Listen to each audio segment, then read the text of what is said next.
ሰላም ጤና ይስጥልን ክቡራን የዩቲዩብ ቤተሰቦች፣ የሰዓቱን አጫጭር መረጃዎች እየቀርብ ያለው እስከ ፍጻሜው አብራችሁን ቆዩ።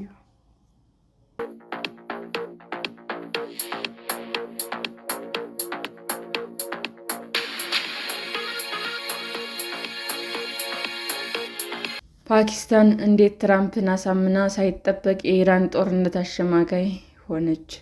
በዚህ የመካከለኛው ምስራቅ ጦርነት ውስጥ ፓኪስታን ራሷን በአደራዳሪነት ማቅረቧ ብዙዎችን አስገርሟል። ግን ምናልባት ሊያስገርም አይገባም ይሆናል። የአሜሪካው ፕሬዝዳንት ዶናልድ ትራምፕ የፓኪስታን መከላከያ ዋና አዛዥ ፊልድ ማርሻል አሲም ሙኒር ወዳጅ ናቸው። ትራምፕ በተደጋጋሚ ተወዳጅ ፊልድ ማርሻል ብለውም ይጠሯቸዋል። እንዲሁም ሙኒር ኢራንን ከአብዛኞቹ በተሻለ ሁኔታ እንደሚያውቋት ቀደም ሲሉ ተናግረዋል። ኢራን የፓኪስታን ጎረቤት ብቻ ሳትሆን 900 ኪሎ ሜትር ወይም ከዚያ በላይ ድንበርም ትጋራለች። ነገር ግን ሁለቱ ሀገራት ድንበር ከመጋራት ባሻገር ጥልቅ የባህልና የሃይማኖት ትስስር ያለው የወንድማማች ግንኙነት አላቸው። ከዚህም ሁሉ በላይ ደግሞ የአሜሪካ የአየር ኃይል የጦር ሰፈሮች በአገሪቱ ውስጥም የሉም።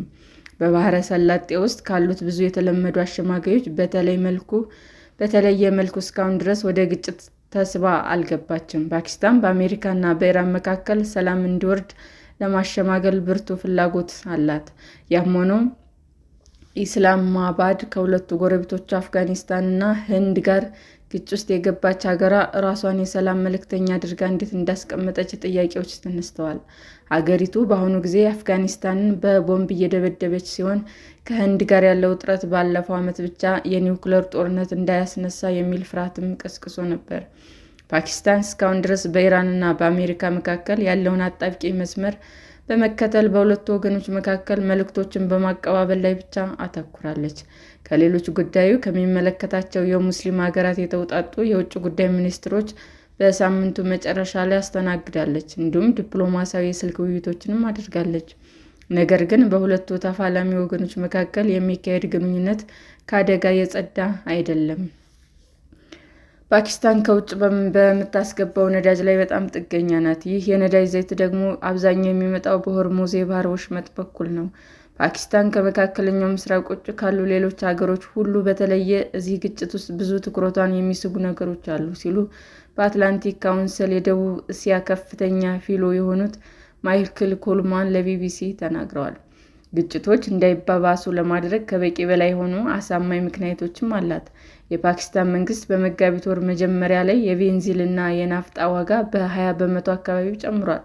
ነዳጅ ለመቆጠብ በሚል እና የመንግስት ሰራተኞች በሳምንት ለ4 ቀናት ብቻ እንዲሰሩ የሚል ውሳኔዎችንም አስተላልፏል። ጦርነቱ ከቀጠለ በፓኪስታን ያለው ኢኮኖሚ ጫና በከፍተኛ ሁኔታ ይጨምራል ይላሉ በካራቺ የቢዝነስ አስተዳደሪ ተቋም የፖለቲካ ሳይንስ ፕሮፌሰር ፈርሃን ሲድቁ።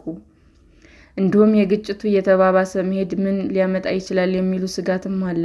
ባለፈው ዓመት መስከረም ወር ፓኪስታን ከሳውዲ አረቢያ ጋር የመከላከያ ስምምነት ተፈራርማለች። ይህ ስምምነት በሁለቱ ሀገሮች ላይ የሚፈጸሙ ማንኛውም ጥቃት በሁለቱም ላይ እንደተቃጣ ይቆጠራል የሚል አንቀጽ ይዟል። ይህ ደግሞ ሳውዲ አረቢያ ጦርነቱን ብትቀላቀልና ስምምነቱ ተፈጻሚ እንዲሆን ብትጠይቅ ፓኪስታን ምን ታደርጋለች የሚል ጥያቄ ያስነሳል። ሴዲቅ ለእኛ ያለው ችግር በሳውዲ ወደ ጦርነት እንዲቀላቀል ከጠየቅን መላው የምዕራብ ድንበራችን በአብዛኛው ለአደጋ የተጋለጠ ይሆናል ብለዋል። ፓኪስታን ከአፍጋኒስታን ጋር ሁሉን አቀፍ ጦርነት ውስጥ ገብታለች። የአፍጋኒስታን ታሊባን በድንበሮቿ ውስጥም የሽብር ቡድኖች እንደሚያስቀምጥ ትከሳለች። ይህንን ግን የታሊባን መንግስት ይክዳል። ፓኪስታን በገባችባቸው ጦርነቶች ዲፕሎማሲ ላይ ያላት አቋም እርስ በርስ የሚጋጭ መሆኑን ስትጠየቅ ለዓመታት የሚያስፈልገውን ደህንነት ያላስገኙ ውይይቶችን እንዳካሄደች በመግለጽ ትመልሳለች። ነገር ግን ሴዲቅ ያላቸው ስጋት ፓኪስታን ወደ ጦርነቱ ልትሳብ ትችላለች የሚል ብቻ ሳይሆን በአገር ውስጥ ያሉ ቅቡልነትም ጭምር መሆኑን ተናግረዋል። የኢራን ጠቅላይ መሪ በአሜሪካና በእስራኤል የጋራ የአየር ድብደባ ከተገደሉ በኋላ ባሉት ቀናት ኢራን የሚደግፉ ሰልፈኞች በፓኪስታን ጎዳናዎች ላይ ተካሂደዋል። በዚህ ወቅት በካራቺ የሚገኘው የአሜሪካ ቆንስላ ጽሕፈት ቤት ለማጥቃት የሞከሩት ጨምሮ በርካቶች ተገድለዋል። በፓኪስታን ያለው የህዝብ ስሜት ኢራንን በእጅጉ የሚደግፍ ነው ይላሉ የቀድሞው የአሜሪካ፣ የዩኬ እና የተባበሩት መንግስታት የፓኪስታን አምባሳደር ማሌህ ሎዲ። የፓኪስታን ውሳኔ ሰጪዎች ለዚህ በጣም ስሱ እንደሆኑም እርግጠኛ ነኝ። ከዚህ ውጭ ደግሞ ፓኪስታን በዓለም አቀፍ ደረጃ ያላት ቁመናም አለ። ፓኪስታን በዓለም አቀፍ ደረጃ ተጽዕኖ እንደሌላት ለሚሰነዘርባት ትችት በጣም ስሱ ናት ሲሉ ኮግልማን ተናግረዋል። ራሷን አሸማጋይ አድርጋ ያቀረበችበት ዋና ምክንያት ይህ አይመስለኝም፣ ነገር ግን ከዚህ ጋር የተያያዘ ነገር አለው። ይህ ከፍተኛ ዲፕሎማሲ ነው፣ ስለሱ ምንም ጥያቄ የለውም ሲሉም ሎዲ አክለዋል። ከፍተኛ አደጋ ያለውና ከፍተኛ ሽልማት ያለው ተግባር ነው። ከተሳካ በእርግጥ ፓኪስታን በዓለም አቀፍ የዲፕሎማሲ አናት ላይ ያስቀምጧታል። ሎዲ ጉዳቱ በጣም ከፍተኛ እንደሚሆንም አያሳስቡም። ፓኪስታን አሁን በጎ ጥረት እንዳደረገች ልትታይ ትችላለች። ባይሳካላት ደግሞ የፓኪስታን የክህሎት እጥረት ሳይሆን እጅግ በጣም የማይገመትና ሙሉ በሙሉ እምነት የማይጣልበት ሰው ስለገጠማት ነው። ሆኖም ኩግልማን ከዚህ ሁሉ ውይይት ይደረጋል ከሚል ግምት በኋላ ሁለቱ ወገኖች የበለጠ ጦርነታቸው የሚቀጥሉ ከሆነ ተቃውሞ ሊፈጠር እንደሚችልም ይገምታሉ። ፓኪስታን ግራ ነበረች ለሚሉ ክሶች ተጋላጭ ልትሆን ትችላለች ሲሉም ተናግረው ሁለቱም ወገኖች ወደ ፍጥጫ የሚያመሩበት ቀጣይ እርምጃዎች ለማሰብ የሚያስችል የመተንፈሻ ዕድል ለመፍጠር በመሞከር ወደ ድርድር መጥተዋል። ይህንን ደግሞ ፓኪስታን አላስተዋለችም በሚል ትችቶች ሊደርሱባትም ይችላሉ ይላሉ። ነገሮች እንዴት ሊሄዱ እንደሚችሉ ግልጽ ባይሆንም ፓኪስታን ከትራምፕ ጋር ያላት ግንኙነት በፍጥነት ለማሻሻል ጥረት ማድረጓ ግልጽ ነው።